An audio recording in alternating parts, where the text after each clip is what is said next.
வணக்கம் ஜோதிட நண்பர்களே. 2024 மார்ச் மாத ராசி பலன்கள். கன்னி ராசி. கன்னி ராசிக்கு இந்த மாதம் உங்களுடைய ராசிநாதன் ராசிக்கு சப்தமஸ்தானத்தில் நீச்சகதியில் செல்விட்டு வராங்க. பட் இருந்தாலுமே உடன் ராகுவுடைய சேர்க்கையும் இருக்கும். மாதத்தின் பிற்பகுதியில் சூரியனுடைய சேர்க்கையும் ஏற்படுது. ஸோ ராசி அதிபதி நீச்சம் அடைந்திருந்தாலும் நீச்சபங்க யோகம் அப்படிங்கிறதும் இந்த மாதம் உங்களுக்கு செயல்படும். தவிர இந்த மாதம் முழுவதுமே கூட்டு கிரக அமைப்புகளோடு தான் செயல்படுது. குறிப்பாக உங்களுடைய ராசிக்கு 5, 6 மற்றும் 7ஆம் இடங்களில் இந்த கூட்டு கிரக அமைப்புகள் அப்படிங்கிறது செயல்படும். அதாவது குரு மற்றும் கேதுவை தவிர்த்து மற்ற எல்லா கிரகங்களுமே ஒரே வரிசையில் இருக்கிற மாதிரியான அமைப்புகள் உண்டாகுது. பட் ராசி ரீதியாக பார்க்கும்போது ஆல்ரெடி உங்களுடைய ராசியில் கேது இருக்காங்க. ஸோ குரு மட்டும்தான் மறைஞ்சிருக்கு. ஸோ கன்னி ராசியை பொறுத்த வரைக்கும் இந்த நவ கிரகங்களில் குருவினுடைய அமைப்புகள் மட்டும்தான் கொஞ்சம் விலகி இருக்குது. மற்ற 8 கிரகங்களுடைய அமைப்புகளும் உங்களுக்கு முழுமையாகவே வேலை செஞ்சுக்கிட்டு இருக்கும். ஸோ கன்னி ராசிக்காரங்க இந்த மாதம் முழுவதுமே ஒரு கலவையான மாற்றங்களையே பார்த்து வருவீங்க. அதாவது விஷயங்கள் காரியங்கள் சிறப்பாக இருக்கும். ஆனால் ராசிநாதன் நீச்ச நிலையில் இருக்கிறதுனால மனதளவில் ஒரு மாதிரியான குழப்ப நிலைகள் அப்படிங்கிறதும் இருந்துக்கிட்டு தான் இருக்கும். சரியா தப்பா, நல்ல விதமாக இருக்கா இல்லை மோசமாக போயிட்டுருக்கா அப்படிங்கிற ஒரு யோசனையிலையும் ஒரு குழப்ப நிலைகளுமே எல்லா விஷயங்களும் போயிட்டுருக்கும். ஆனால் மற்ற கிரகங்கள் உடன் இருந்து சப்போர்ட் பண்ணிகிட்டு இருக்கிறதுனால விஷயங்கள் காரியங்கள் வழக்கமான தன்மைகளோடு எல்லாமே செயல்பட்டுக்கிட்டு இருக்கும். சிறப்பான அமைப்புகளையும் எதிர்பார்க்கலாம். பட் அவசரப்படாமல் கொஞ்சம் நிதானத்தோடு செயல்பட்டு வாங்க. அதே போல் அந்த குழப்பமான நிலைகளில் முக்கியமான முடிவுகளை தவிர்த்து வாங்க. மற்றவங்க சொல்கிறாங்க அப்படிங்கிறதுக்காக அதை அப்படியே நம்பி ஏற்றுக்கொண்டு செயல்படணுங்கிற அவசியம் கிடையாது. கொஞ்சம் நிதானித்து யோசித்து செயல்படுங்க. அது உங்களுக்கு தேவையா இல்லையா அப்படிங்கிறது. ஆனால் பொதுவாகவே ஜோதிடத்தில் இந்த ராசிநாதன் நீச்சம் அடையும் பொழுது இந்த மனக்குழப்பங்கள் அப்படிங்கிறது இருக்கும். அந்த நேரத்தில் தான் தேவையில்லாத நபர்களாக வந்து எதையாவது ஒன்று சொல்லி குழப்பிகிட்டே இருப்பாங்க. அந்த நேரத்தில் அது ரொம்பவுமே சிறப்பாக தெரியும். அதெல்லாம் உண்மை போலவே இருக்கும். அதெல்லாம் நமக்கு தேவைப்படுற மாதிரியே இருக்கும். நம்மளும் அதை நம்பி செயல்பட ஆரம்பிச்சிடுவோம். ஆனால் பிறகுதான் தெரியும் அதெல்லாம் நம்ம ஏன் செஞ்சோம், எதுக்கு செஞ்சோம் அப்படிங்கிறது. சில பொருட்களையே பார்த்தீங்கன்னா நம்ம சம்மந்தம் இல்லாமல் வாங்கி வச்சுருப்போம். ஏன் வாங்கணும்னு நமக்கு தெரியாது. ஆனால் அந்த நேரத்தில் வாங்கணும்னு ஒரு தூண்டுதல் இருக்கும். வாங்கி வச்சுருப்போம். அப்புறம் பார்த்தா இந்த சும்மாவே கிடக்கும். ஸோ இந்த ராசிநாதன் நீச்சம் அடையும் பொழுது இந்த மாதிரியான சமாச்சாரங்கள் அதிகம் நடக்கும். பட் இந்த முறை பார்த்தீங்கன்னா உங்களுக்கு அந்த அளவுக்கு பெருசாக பாதிப்புகள் ஏற்படுத்தாது. ஏன்னா மற்ற கிரகங்களுடைய அமைப்புகள் இருக்குது. பட் அதனுடைய தூண்டுதல்கள் இருக்கத்தான் செய்யும். ஸோ கொஞ்சம் முன்ன பின்ன யோசித்து எல்லா காரியங்களும் செயல்பட்டு வாங்க. முடிஞ்ச அளவுக்கு முக்கியமான முடிவுகளை கொஞ்சம் தள்ளி போட்டு வாங்க. பேச்சுவார்த்தைகளில் சுமூகத்தன்மைகள் இருக்கும். புதிய விஷயங்கள் மற்றும் புதிய காரியங்களில் சகாயங்களும் ஆதாயங்களும் பெற்று வருவீங்க.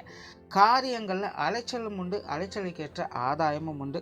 ஒரு பக்கம் கன்னி ராசிக்காரங்களுக்கு காரிய தடைகள் அப்படிங்கிறது முழுவதுமாக விலக ஆரம்பிக்குது. பட் இருந்தாலுமே ஒரு விதமான குழப்பமும் அலைச்சலும் உடன் இருந்துக்கிட்டு தான் இருக்கும். கடந்த சில மாதங்களாக ஒரு சில விஷயங்களை செய்யலாம்னு நினச்சிட்டே இருப்பீங்க. பட் செய்ய முடியாத ஒரு சூழ்நிலைகள் இருந்து வரும். பட் இந்த மாதம் அது போன்ற நிலைகள்லாம் விடுபட்டு சில சிறப்பான விஷயங்களை செய்து வருவீங்க. பட் இதுவும் முன்னாடி சொன்ன மாதிரி நான் செஞ்சதுக்கு அப்புறம் தான் யோசிக்க வேண்டியதாகவே வரும். இது ஏன் செஞ்சோம், எதுக்காக இப்படி அவசரப்பட்டோம் அப்படிங்கிற மாதிரி யோசிக்க வைக்கும். அதனால் காரியத்தில் இறங்குறதுக்கு முன்னாடி தீர ஆலோசித்து செயல்பட்டு வராங்க. மற்றபடி இந்த மாதம் உங்களுக்கு காரிய தடைகள் அப்படிங்கிறது விலக ஆரம்பிக்குது. இதுவரைக்கும் தடைபட்டு வந்த காரியங்களை இனி ஒரு திருப்திகரமான சூழ்நிலைகளை எதிர்பார்க்க முடியும். தொழில் வேலை உத்தியோக ரீதியாக ஒரு நல்ல மாற்றங்கள் அப்படிங்கிறது கிடைக்கப்பெறும். பட் பெரிய அளவில் முன்னேற்றங்களை எதிர்பார்க்க முடியாது. புதிய விஷயங்கள் காரியங்கள் வகையில் சாதகமான அமைப்புகள் இருக்கும். உங்களுடைய திறமைகளை வெளிக்காட்டி வருவீங்க. வாடிக்கையாளர்கள் வகையில் சாதகமான பலன்கள் அப்படிங்கிறது உண்டாகும். வேலை செய்யக்கூடிய இடங்களில் மற்றவர்களுடைய நன்மதிப்புகளை கிடைக்கப்பெற்று வருவீங்க. பட் இருந்தாலுமே தனிப்பட்ட முறையில் பெருசாக எந்த ஒரு டெவலப்மெண்ட் அப்படிங்கிறதும் இருக்காது. வழக்கமான நிலைகளை தொடர்ந்து பார்த்துட்டு வருவீங்க. சிலருக்கு வேலை மாற்றம் தொழில் மாற்றம் போன்ற விஷயங்கள்லாம் கிடைக்கப்பெற்று வரலாம். வெளியூர் மற்றும் வெளிநாடு சம்பந்தப்பட்ட விஷயங்கள் திருப்திகரமாக அமையும். பொருளாதாரம் சார்ந்த விஷயங்கள் சமாளிக்கக்கூடிய வகையிலேயே இருக்கும். கொடுக்கல் வாங்கல் விஷயங்கள் திருப்திகரமான சூழ்நிலைகள் பார்த்து வருவீங்க. மாதத்தின் பிற்பகுதியில் மட்டும் கொஞ்சம் தேவையில்லாத செலவுகள் விரயங்கள் போன்ற விஷயங்கள் கொஞ்சம் கவனமாக இருக்கிறது நல்லது. சொத்துக்கள் மற்றும் வாகன ரீதியான விஷயங்களும் கொஞ்சம் குழப்பான நிலைகள் இருக்கவே செய்யும். நிதானித்து செயல்பட்டு வர்றது நல்லது. குறிப்பாக பூர்வீக சொத்துக்கள் சம்பந்தப்பட்ட பிரச்சனைகளை தலையிடாமல் இருப்பதே நல்லது. ஒரு பக்கம் கொஞ்சம் சாதகமான பலன்கள் அப்படிங்கிறது இருக்கத்தான் செய்யுது. பட் இருந்தாலுமே இழுபறியான சூழ்நிலைகள் தான் பார்த்து வருவாங்க. இந்த பூர்வீக சொத்துக்கள் வகையில் கொஞ்சம் அவசரப்படாமல் நிதானித்து செயல்பட்டு வந்தீங்கன்னா நன்மைகள் உண்டாகும். குடும்ப விஷயங்கள் காரியங்கள் இந்த மாதம் சமாளிக்கக்கூடிய வகையிலே இருக்குது. குடும்பத்துக்கு தேவையான விஷயங்களை திருப்திகரமாக செயல்படுத்தி வருவீங்க. குடும்ப உறுப்பினர்கள் வகையிலும் ஒரு சாதகமான தன்மைகளை கிடைக்கப்பெற்று வரலாம். பட் இருந்தாலுமே குடும்பத்துக்குள்ள சில ஏற்ற இறக்கங்கள் அப்படிங்கிறது இருக்கத்தான் செய்யும். கொஞ்சம் சூழ்நிலை சந்தர்ப்பத்துக்கு அந்த மாதிரி அனுசரித்து வந்தீங்கனாலே இந்த பிரச்சனைகளை சமாளிச்சுக்கலாம். பெற்றோர்கள் சார்ந்த விஷயங்கள் இந்த மாதம் கொஞ்சம் பட்டுப்படாமலுமே இருக்குது. பெற்றோர்கள் வகையில் கொஞ்சம் கவனத்தோடு செயல்படுறதே நல்லது. உடன்பிறப்புகள் சம்மந்தப்பட்ட விஷயங்கள் சமாளிக்கக்கூடிய வகையில் இருக்குது. குறிப்பாக இளைய உடன்பிறப்புகள் சம்மந்தப்பட்ட விஷயங்கள் ஓரளவுக்கு சமாளிக்கக்கூடிய வகையில் இருக்குது. மூத்த உடன்பிறப்புகள்லாம் கொஞ்சம் பட்டுப்படாமலும் இருந்து வருவாங்க. அவங்க வகையில் கொஞ்சம் கவனமாக இருக்கிறது நல்லது. கணவன் மனைவி உறவுகள் திருப்திகரமாக இருக்கும். குறிப்பாக வாழ்க்கை துணையின் வகையில் சகாயங்களும் ஆதாயங்களும் பார்க்கக்கூடிய மாதமாக இருக்குது. அதே நேரம் வாழ்க்கை துணையின் வகையில் கொஞ்சம் விரயங்கள் செலவுகள் ஏற்படுவதற்கும் வாய்ப்புகள் இருக்குது. குறிப்பாக கன்னிராசிக்காரங்க இந்த மாதம் வாழ்க்கை துணை சார்ந்த விஷயங்கள், குழந்தைகள் சார்ந்த விஷயங்கள் அதிக ஈடுபாடுகளை காட்டி வருவாங்க. அவங்களுடைய விஷயங்கள் காரியங்களுக்கு முன்னுரிமை கொடுத்து செயல்பட்டு வருவாங்க. அவங்க வகையில் அனுசரியான விஷயங்கள் இருக்கத்தான் செய்யுது. பட் இருந்தாலுமே அவங்க வகையில் கொஞ்சம் தேவையில்லாத அலைச்சல்களும் விரயங்கள் போன்ற விஷயங்களும் உடன் வந்து போகவே செய்யும். உற்றார் உறவினர்கள் நண்பர்கள் வகையில் ஒரு கலவையான விஷயங்களை பார்த்து வருவீங்க. முடிஞ்ச அளவுக்கு இவங்க சம்மந்தப்பட்ட விஷயங்களில் கொஞ்சம் சூழ்நிலை சந்தர்ப்பங்களை அனுசரித்து போய்க்கிறது நல்லது. இல்லைன்னா தலையிடாமல் ஒதுங்கி இருப்பது நல்லது. பொது விஷயங்கள் மற்றும் பொது காரியங்களில் அலைச்சலோட ஆதாயங்களை பெற்று வருவீங்க.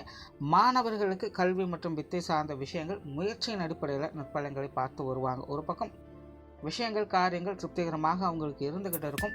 பட் இருந்தாலுமே இன்னொரு பக்கம் மாணவர்களுக்கு கொஞ்சம் கவனச்சிதறல்கள் அப்படிங்கிறது ஏற்படத்தான் செய்யும். வெளி விஷயங்கள் அட்ராக்ட் ஆவாங்க. கொஞ்சம் தேவையில்லாத விஷயங்களை கற்பனை பண்ணிக்கிட்டு இருப்பாங்க. ஸோ மாணவர்கள் விடாமுயற்சியோடு செயல்பட்டு வந்தாங்கன்னா அதற்கேற்ற அளவுக்கு நன்மைகளை பெற்று வருவாங்க.